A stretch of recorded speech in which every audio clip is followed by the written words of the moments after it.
Welcome back to Conversation with Mr. French. I'm your host, Derek, and I have a special guest here today. She's a business owner, entrepreneur, and she's a owner of Pretty Soul Food Kitchen here in Vegas. And I'm going to let her introduce herself.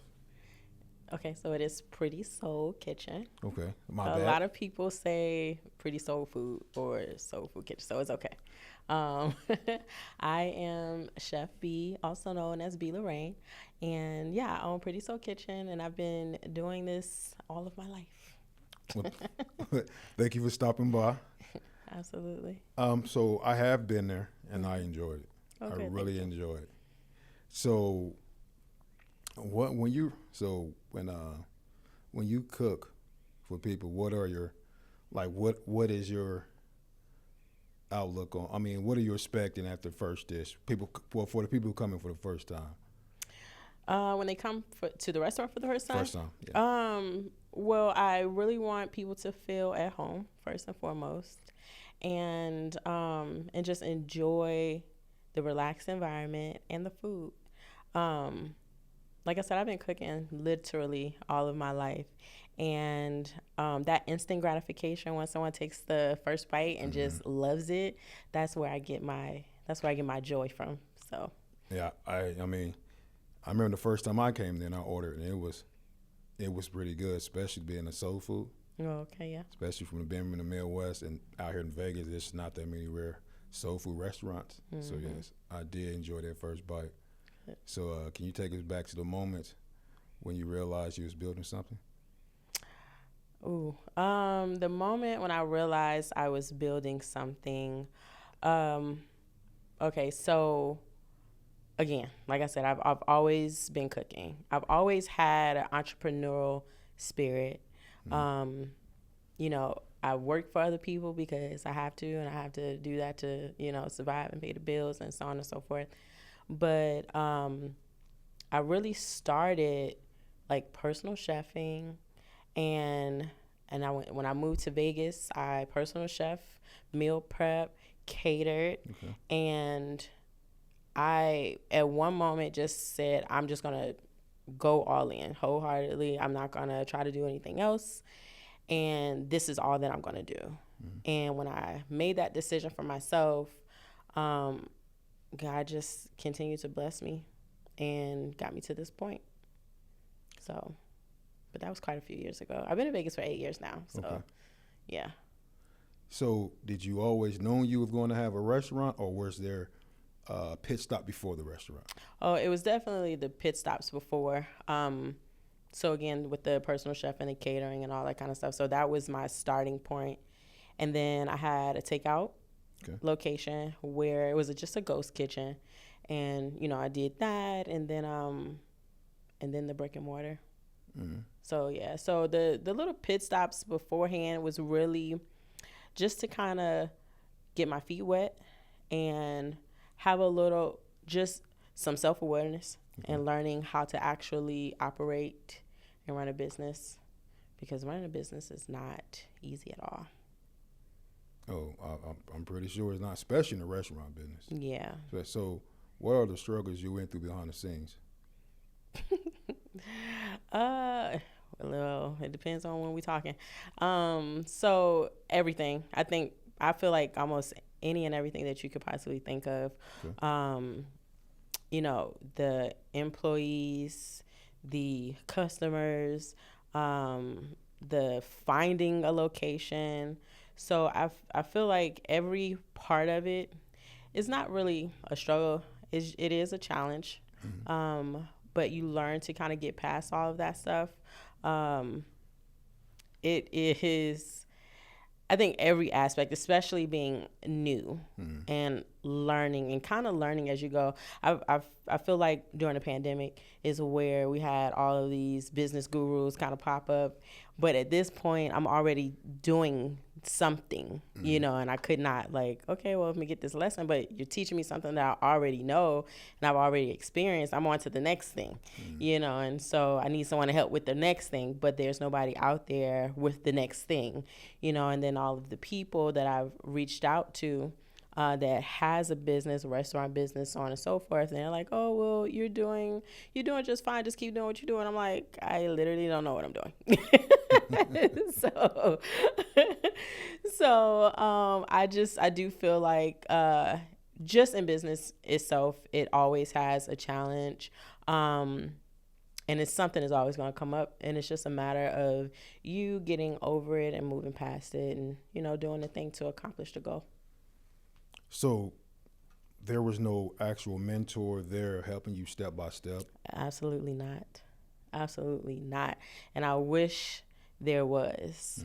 I really do wish there was, because there's a lot of stuff that I feel like I've had to learn that I probably could have either avoided or not have such a hard lesson, experiencing certain things. But, we learn and we grow.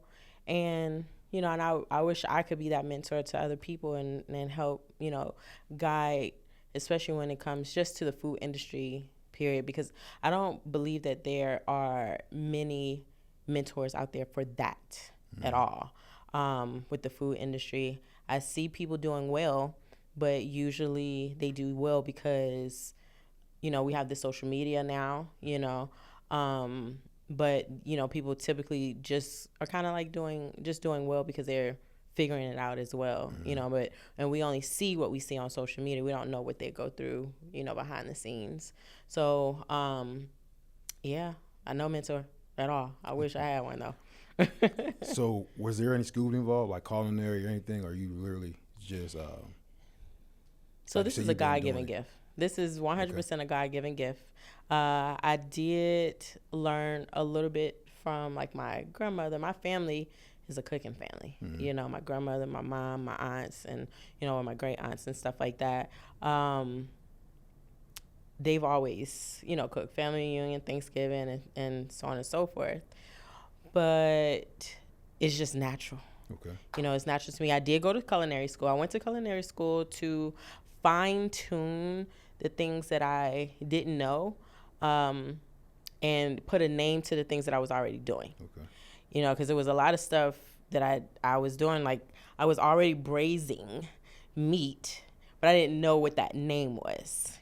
So you got to think about when I was just growing up cooking and stuff like that. We didn't have social media. We didn't really have internet the way that we have it now, on our phones and stuff like that. And I'm telling my age, but you couldn't guess it by the look at you. You couldn't guess your age. But growing up in a time where stuff really wasn't readily available at your fingertips. So, so because of that, it's just a skill that's in me. Like, I really love to cook. And even though I do have a soul food restaurant, I do a whole lot of other things, which is what I have on my YouTube channel, and on my Instagram. But, because I'm known for the soul food, because that's kind of the niche that I found here in Vegas when I first started. And then the name kind of brings people looking for soul food. So when I first started, I quickly realized that there's not a lot of people that do soul food, especially not catering and stuff like that. So when I figured that out, I'm like, okay, well, this is where I'm going to get my feet in the door right here with this city, because people are like, oh, I don't know you. We gotta see, who are you, and I'm like, okay, don't worry about it. I'll make sure y'all know who I am. And just kind of, took off from there. So let's go back. Where are you originally from? So I was raised in Virginia, so on the East Coast, Richmond, Virginia. Yeah. So I'm thinking there was a lot of soul food cooking on Sundays and on holidays? I would say so. Okay. So a little secret, I don't really consume a lot of soul food, personally. But your restaurant is booming. I know.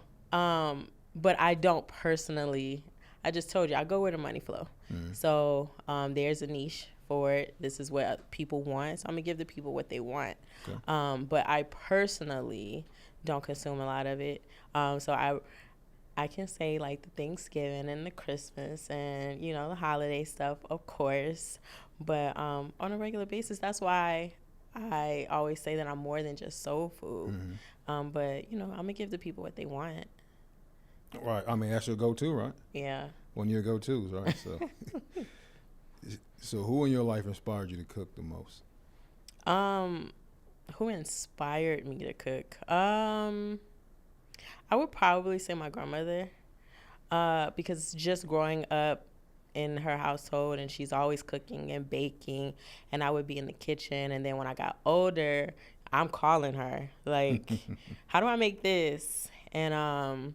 And she's definitely one of those cooks. Oh, I don't use measurements, just sprinkle a little bit. Yeah. It's probably about a Sound like grandma. Sound like grandma. so that's literally how I cook now, So, and it's so funny because I do have one of her cookbooks, and I'm actually doing a series from Grandma's Kitchen to mine. Okay. And using some of the recipes in that cookbook, and just figuring out this whole process, because I'm like, Lord, you used to use this? Because yeah, the recipes are good. They're really good actually, but they're very, like, some of the steps are missing. That's how I feel when I'm cooking them. But yeah, for my grandmother. So do you when you cooking, do you feel like you honor your grandma in your restaurant by trying some of her recipes? So yes, for the most part. The recipes I do mainly on my YouTube channel. But I got just a little bit of the recipe from my catfish from her. I don't think she knows that, but I was at I want to say maybe 4th of July or something. We was frying some fish, and I saw her use this specific seasoning, and I was like, let me try that. And I just remember that, and so yeah, it's been on ever since. Yeah, so I can relate to that because my grandma, I'm from the Midwest. Okay. So my grandmother, she loves to cook. I mean, loves to cook. And when we're in the kitchen, especially when she's making dessert, I'm in the kitchen, and she will always let us, once she's done, and it's still stuff in the bowl, like banana pudding or stuff like that. Oh, okay. She always let us lick the bowl or the spoon. So it was pound cake batter for me growing up. Ugh, my grandma makes the best pound cake, and I have that recipe too. And I could eat the whole cake first and foremost, just by myself, and I can lick the bowl clean. So yeah, my grandma had, at the time, because she's no longer here, she had 9 great grandkids. Oh, okay. So for our birthday, she would always say, "What cake do you want?" Oh, okay. And she make us cake just for us when no one else was getting it, and I would nice. tear up a cake. Oh, so yeah, that's always nice. Yeah, so I miss her cooking. Yeah. So, what are the real costs of chasing your dreams that people do not know? Ooh, I feel like people do know, but may not really realize. And it costs you family, it costs you friends, your time. You have sleepless nights. It costs money. It costs literally every single part of you that you can ever imagine. Because a lot of people don't understand what that looks like when you're chasing your goals, when you're going after something, when you're building something. People don't realize that you just have to sacrifice, and whatever that sacrifice looks for you in that moment, you got to sacrifice that, late nights out with friends, or, can't go to dinner this week. Might not even have any food at the house, you eating some noodles or something. But I feel like it may cost everyone something a little bit different.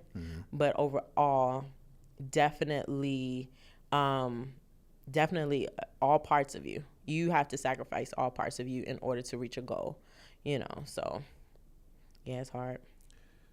So is there a balance to that? The balance is when you reach that goal, and then you can kind of mellow out a little bit and start incorporating, whatever it is that you had to cut out back into your life. I think for a person to really be successful, you have to be willing to make that sacrifice and not bend on it. Because the moment you start to bend, or you're like, oh, well, okay, well, I'm gonna do it, I'm gonna go out and have a couple drinks this night, when 6 months straight you haven't had any drinks. And you're like, okay, well, I'm gonna go out this night, okay, well, then next week, and then so you kind of start getting away from your routine. That's just like when people working out. You have a goal to lose weight, to get your body together, and that one day you decide, oh, I'm not going today, I don't feel like it, it starts to be something that continues. So I think just staying focused on the goal until you accomplish it, then you can create something else, and you can have a little break in between, especially a little celebratory break in between, and whatever that looks like for you. But no, you find the balance later on, because I definitely know that I have lost some relationships and friendships and things like that, because I'm like, I'm sorry, I got stuff I got to do. I have to get to this goal, and I can't allow a distraction, of any kind. So with that being said, do you realize when you see people start to disappear, is a light bulb in your head like, hey, they wasn't there, they wasn't really a friend of mine, or really want the best interest, or you're just too busy focusing on your goal that you don't even know that they're no longer there? Probably that one. Yeah. Probably that one. I still do try to reach out whenever I can, and when I have a break, and this especially in that beginning stages of getting to where I wanted to go. But some people just don't get it, and that's okay, because eventually they come back around at some point. If they really rock with you, they'll come back around, both sides. The person that is getting to the goal, and the one that wants to just be in your world. So, yeah. So, how do you handle pressure when the business is going slow, or not even going to plan? Oh, how do I handle pressure? Take a nap. No, seriously, but no. I don't know. I think, it depends on what that pressure is specifically, because I think everything requires something different of me. But definitely try to handle it with grace. Okay, like were you open during the pandemic, or were you just no? So I didn't have any. So I was doing meal prep during pandemic. So like a lot of restaurants were limited to how many people can come in there, or were shutting down, and it affected their livelihood, like able to pay bills and things of that nature. How did you handle pressure? So honestly, if we talking about pandemic, I really didn't have an issue, because I was only doing meal prep, and all of my meal prep clients, they were still getting their stuff for at least a good 6 months, and then eventually they started kind of falling off, which was cool, because my overhead wasn't high at all. It was literally just me, and so it worked out. But I am a problem solver. Okay. If I encounter an issue, my mind just goes to work. How do we fix this? How do we get this under control? How do we get this back on track? So really, if anything, I'm a problem solver. So I'll figure it out. I'm always going to figure it out. So I hear from like business owners and things of that nature, when things are slow and they're not meeting their quota, their mental health kick in. So does that play a part? And people in your business? I don't feel like it. I don't feel like it plays a part for me. Because again, like I said, I'm a problem solver. I'm gonna figure it out. I can say for employees, yes, it kicks in for them. You know, because I've had people quit because we're slow.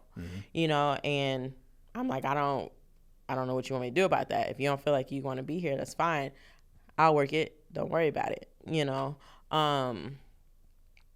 But I definitely every season during, you know, like Christmas, Thanksgiving, when it does tend to like slow down just because it's holiday season, people are traveling, and this is Vegas. People don't tend to come here during that time, and so when every year I can count on losing at minimum one employee during that time. So it's cool. I guess it's the nature of the business, right? Yeah. Yeah.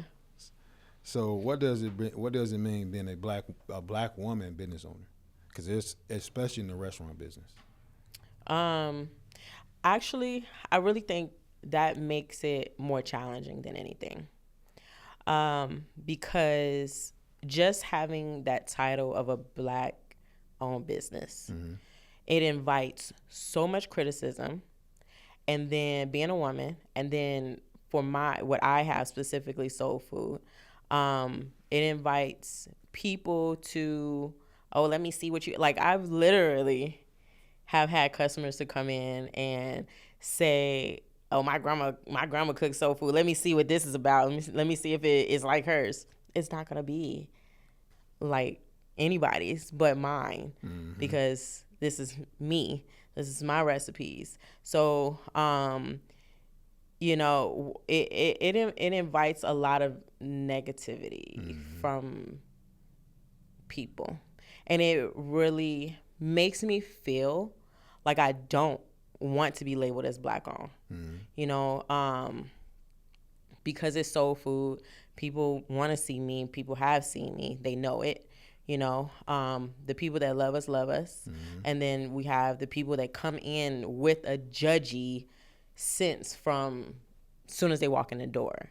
So I honestly I feel like it is not really a good thing, you know, at all.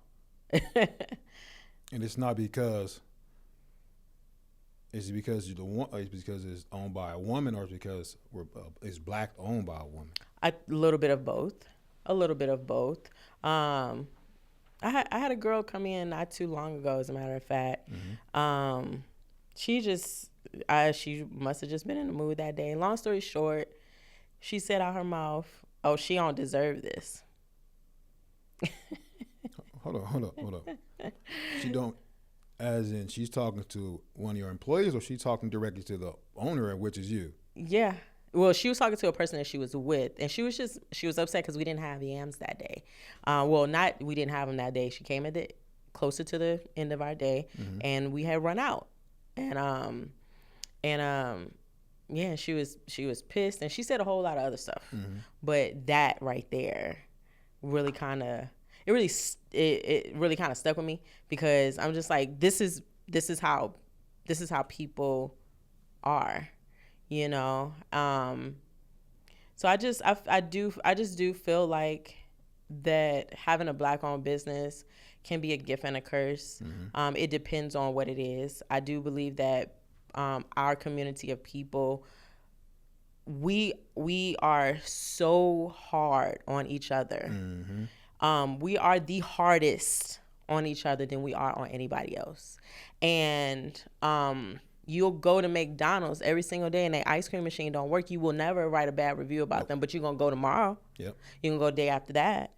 Not even just that. They're going to find another McDonald's, which if they're determined they what it takes for that ice cream. Yeah, and they're going to find it. They're going to find the closest McDonald's. Right, and you're not going to be upset about it, you know? And it's things like that that is like, but why? Yeah. You know, and I was looking at this thing on social media, and it was another podcast, and they were just talking about this same scenario. I saw it. Yeah, and they were, you know, saying like Meta, you know, got this lawsuit and sharing your data, but nobody's writing a bad review about it. Nobody's going through the length or the, you know, and talking bad about them, making a whole, you know, reel and so on and so forth. I've had people to come and be upset because we have a packed house and their food took 30 minutes to come out. And it's like literally a person is in every seat in here. Everybody is ordering. Your stuff is depending on where your order went in, it's not coming out in 10 minutes. Our stuff is cooked fresh anyway, So it's just, so I just do feel like having a Black owned business makes it a lot more challenging to be successful. Our community really expect you to kiss their feet, and whatever I say is how it's supposed to be. People come into our restaurant, we run out of things depending on how busy the day is. I don't know if we're gonna have one customer or we're gonna have 100 customers. Correct. But you might come in at a time where it's not busy. You don't know who was in here before, how many people were in here before, and if they ordered the same exact thing that you're trying to order right now, because the type of food we have, you run out of that stuff, the greens, the yams, the mac, and people just, they don't get that. And then they'll get upset. You coming 30 minutes before closing, or. So our people don't give enough Grace. Black owners grace. Not at all. They come in here expecting, you're supposed to dance to my beat. Hey, if I ordered it, you're supposed to have this. Yeah. But ma'am, you're not knowing, like you said, I could have had a big party here. Yeah. I had it during the day, but it's no longer here, so Yeah. I do apologize. Hey, I can substitute that for something else. Yeah. Versus, this is so I get that a lot. And like I said, we are our biggest critics. Yeah, and it's actually very sad, because you would think that because you're doing something, I want to, and I also dislike, I'm supporting the Black man. I hate that because if you're coming to support, just come support, because I'm a local owned business, because I am a business owner.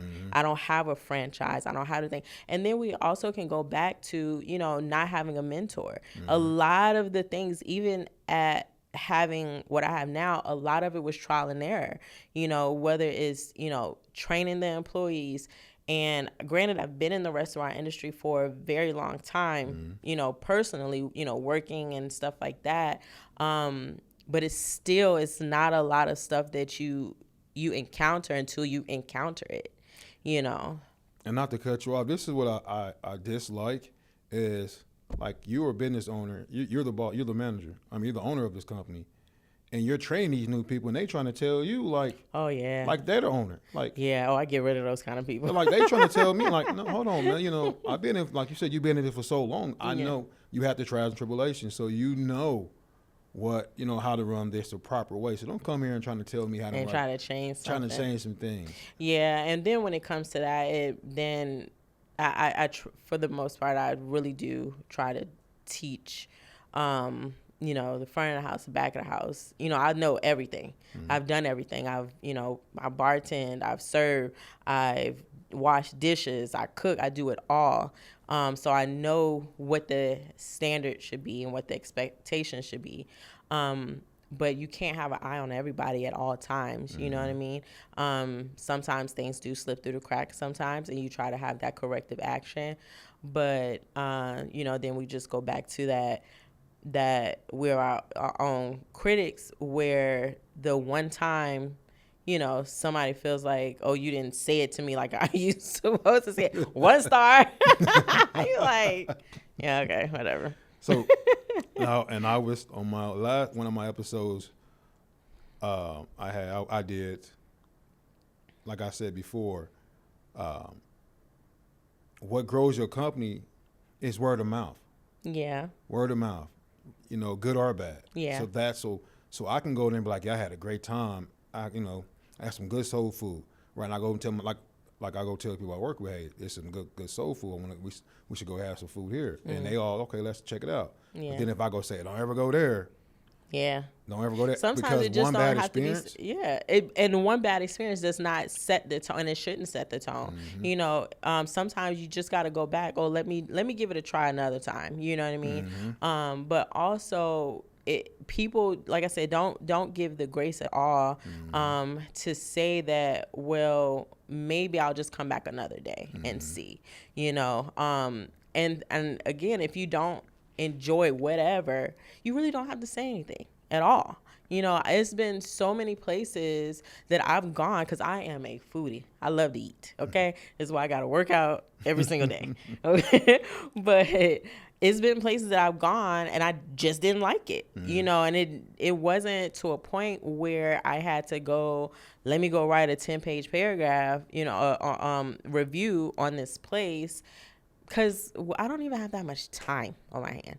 And no experience is that horrific where I have to do all of that. You know what I mean?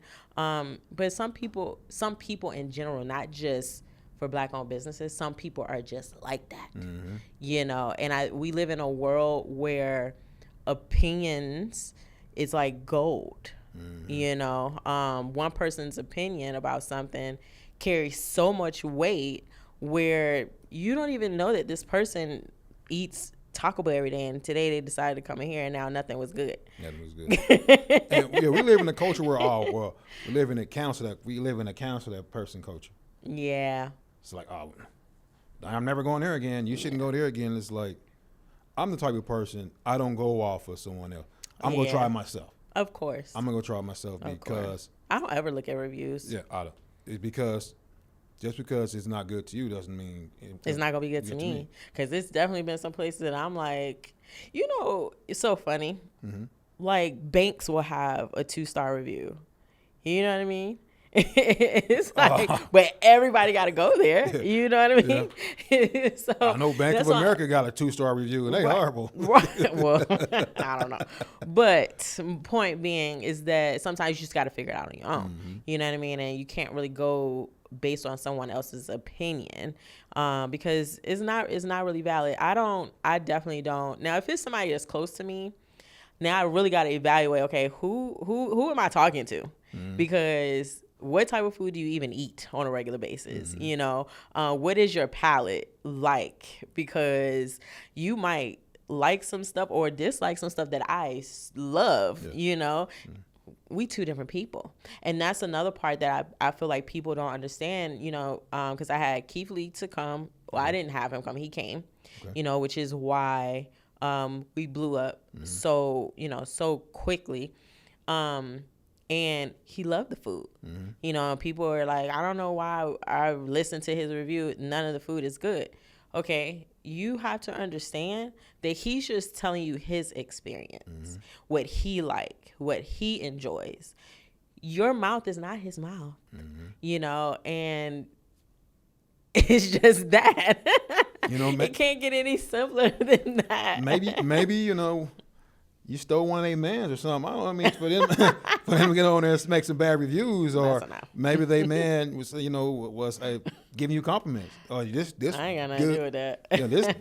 This tastes better than the food you cook at home. So, but so I mean that's a joke, but that's like for real. Like I don't know if that has ever happened. But I've definitely had couples to come in and they really like, oh, this is so good, it's better than what I get at the house kind of thing. It's like, okay, hold up, buddy. You're going to get yourself in trouble. Don't drag me in that. Yeah, you're going to get yourself in trouble. Yeah, but once again, that goes back to we are our biggest critics, man. Yeah, for sure. But hey, we want to lift our culture up when it's beneficial for them. Yeah. Absolutely. And that's what it is. And then it's always, can I get a discount? Man, bro, like, are you kidding me? Yeah. Like, do you go to Benihana's or somewhere? Like, can I get a discount? No, they don't. So they don't. It's nothing personal. It's just business. It is business, and they tell you what your price is supposed to be. It's I don't think I will ever understand it, and why we are the way we are. But it's crazy. Like, you don't know what it costs to do any of this, but you chose to come in here, so this is what it costs. So you gonna pay it, or what are we gonna do? Because very quick to say, oh, I could have cooked this for less at the house. Okay, well, we know where you should be at right now. But you're here. Yeah. But you're here. So, do you plan on opening up another restaurant? No. Why not? I just told you all the why nots. I mean, but you're looking for, so you're not looking to leave it for, because you have kids, right? Yes. So you're not looking to leave it for them, Okay, I can have the one location. That's cool. but it be packed. So Okay. if you open another location, I'm pretty sure it do well as well. That's good. Nah. Because what amazed me is when I saw you on the news, and it was just it was all good, positive things. Yeah. So I'm like, No. okay, so no. No. So what moment in your journey that made you proud and also emotional at the same time? Just accomplishing the goal, and doing all of the things that I said I was going to do. Mm-hmm. Yeah. I mean, really, like that feeling to be standing in a moment where you remember, I dreamed about this, I wrote this down, I said my affirmations, I believed in myself, I did all the things to get here, and I'm here. Mm-hmm. That was the most amazing moment ever. So can you walk us through the moment to where you got your key to your restaurant? Ugh. So okay. What year? It's been 3 years. What do you, I don't know what year. So 23. Okay. Yeah. 23. It was November of 23. And so believe it or not, so I had the takeout restaurant. That's a whole nother story in itself.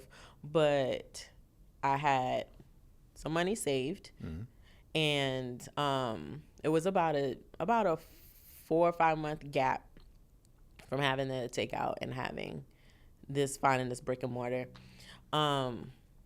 So the money that I had saved literally just disappeared in my account. My bank account was hacked. I had the Wells Fargo? No, Navy Federal. Oh wow! I literally had $0 in my account, and I'm over here trying to pay for my deposit for my lease and all of the things. So, trying to get the money together, and my account is on zero, and I'm just like, what the heck? And fast forward, of course, they gave me the money back. And then they took it away. They was like, oh, nah, whatever transaction was a valid transaction. And I'm like, going back and forth with them, like, y'all don't see me having any kind of transactions with this whatever company or whatever. So when I tell you, I, for the most part, did this with $0. Because once I got my keys, I was definitely happy. I was ecstatic because all I need is space and opportunity. Yeah. Once I got that, everything else is a go for me. So do you remember what you were doing the day they called and said, hey, come get your keys? Up there signing my papers. Literally, because I'm just like, here's my check or my money order. Here we are. So was your emotion all over the place, and who was the first person you told that you got your... My kids.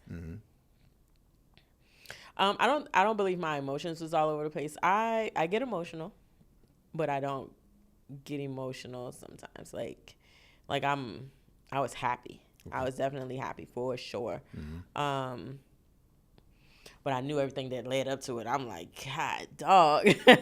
I would have quit. I ain't gonna lie to you. Like, my money come out of my pocket, I probably would have broke down crying. Like, Lord, help me. I did. Oh, trust me, I did for sure. That was definitely a moment where I was like, why is this happening to me right now? You know? But, it all worked out. So after you got the keys, what did you do after that? Well, I had to get in there and clean and paint and fix the place up.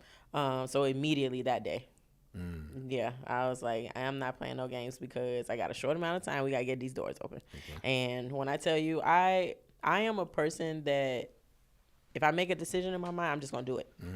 I don't wait for the perfect time. I don't wait for the whatever. I just do it. And that can be a good thing. It can be a bad thing. I don't know.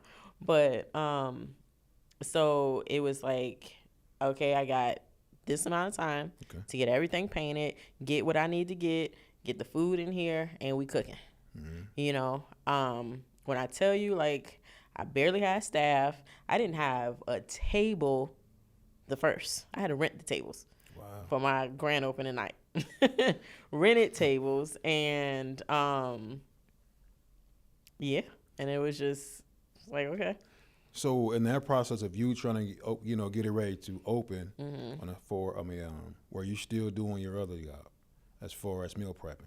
No, I've been stopped meal prepping. I haven't meal prepped in years actually. Even though people do ask me to meal prep, but it's time consuming. I feel like I do want to get back into it, but it's definitely time consuming. But no, I wasn't. I haven't meal prepped since I had. I can't even tell you. I think probably since pandemic, actually. I haven't meal prepped since then. Just mainly because I started, as soon as we started opening back up from the pandemic, I went straight into catering and personal chef, which I really enjoy personal chef. Yeah, I enjoy that a lot. So what would you tell your younger self? Just keep going. It's going to all work out. That's it? Yeah. Would you tell them to seek a mentor? No, because ain't nobody out here going to help you. Be your own mentor. So since you are, like, in my eyes, successful with a short amount of time, do people reach out to you and ask you, how did you start yours? They used to, not so much anymore. Before I opened the restaurant, I used to get a lot of that. But no, not as much anymore. Because everybody's a guru now. You know, and I'm not a guru. I can, talk about what I've learned and how to get around obstacles and, connect with the right people and so on and so forth. I can definitely help with that. But no. So were you the type to sit at home and watch the Food Channel? No. No? Mm-mm. It gives me a little bit of anxiety. I don't know why, but it does. But no, I've never really watched. I like to experience food. Okay. So I just came back from Europe, and I ate everything. Like, let me taste it. Let me look at it. Let me feel it in my mouth. Like, I want to experience it. Okay. Watching the people cook, because I'm not going to cook like you anyway. So that's never really been my thing. But definitely I want to experience it, because now I know what it's supposed to be. Excuse me, based on what flavors I taste and how I can make it my own. Can I add something to it? Can I do something different? So I like to experience the food firsthand versus watching somebody else cook it. Now, which is why cooking shows are very popular. People like to watch people cook, but there are also people that like to watch people eat. So, and I like to eat. I like to watch people. I do like to watch people eat my food. It's that instant gratification thing. You know what I mean? So I definitely, I like the full experience of what the food is, especially, like I said, when I went to Europe, like, I ate so much, and I ate so much good food. It was ridiculous, that I'm super excited about adding that into my YouTube channel. Okay. I brought back some seasoning and stuff from Greece, so I'm so ecstatic about that. So let's talk about some of the food that you ate over there. Oh, okay. What do you want to know? Dessert. I'm a dessert guy. What was it? So I definitely, I had some macarons, and they were top tier. Yeah. And you cannot get them. I swear to goodness, you cannot get it the same way in the U.S. I tried to order them, and they're like, "No, we don't ship it." I'm like, "Oh my god, this is so sad." But I even took a class on making them, so it was super cool. While you were there? Yeah, Oh. yeah. So, but everything that I had, was so good. I had chocolate. They love chocolate. They love chocolate. So, I had some of the best hot chocolate. I just had some amazing food that my body and my everything is still craving it. Like, I just want to go back to eat. So, give me 3 spots you had to go to when you was over there, food wise. Yeah. So, okay. So it was this place called Fairy Tale. This is in Greece, and a place called The Hill.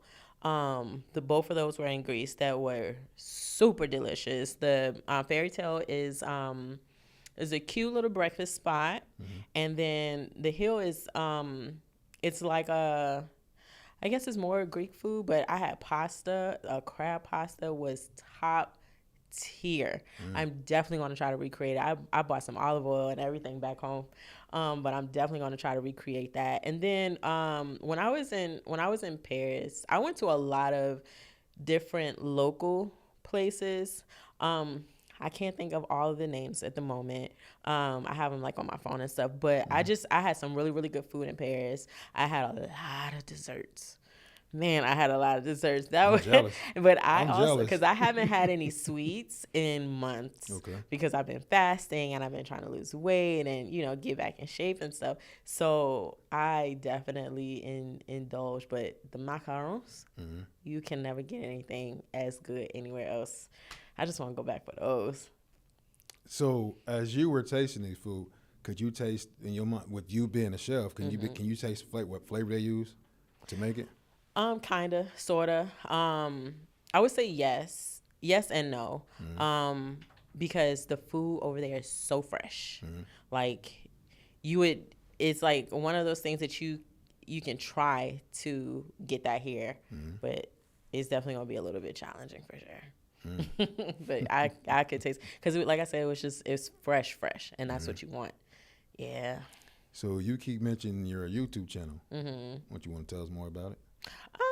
Yeah, it's just B. Lorraine on YouTube, and I have cooking content and lifestyle content. So I'm definitely going to upload some videos from my trip showing the food that I ate, and then I'm gonna start cooking some stuff. So I'll have some good content. So yeah. Anything going on at the restaurant you want to tell us about? It's just it's summertime in Las Vegas, so nothing super special. We do have a couple events coming up, some sip and paint, some writer events, some I am hosting a private tasting session once a month. Other than that, it's just a regular routine around there. So I seen on you guys' page, what happens after 6? Oh, we have hookah. Okay. Yeah, so it's just hookah after 6. That's all. And then doing brunch. So Saturday and Sunday brunch. Brunch time, do you have live DJ? Sunday brunch, yeah, we do have a live DJ on Sundays. Okay. It's a party. People like to come and party and smoke hookah. We have a good DJ. Yeah. So it's definitely a vibe for sure. Yeah, like I said, when I went for the first time, I enjoyed it, and I'm not just saying that because you're sitting here. I really did enjoy it, especially because, like you said, it's not that many soul food here in Vegas.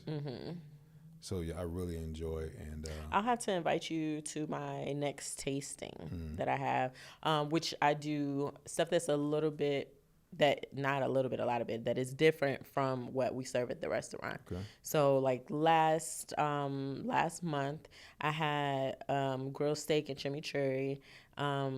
I had monkfish and a jalapeno corn, and then chicken piccata.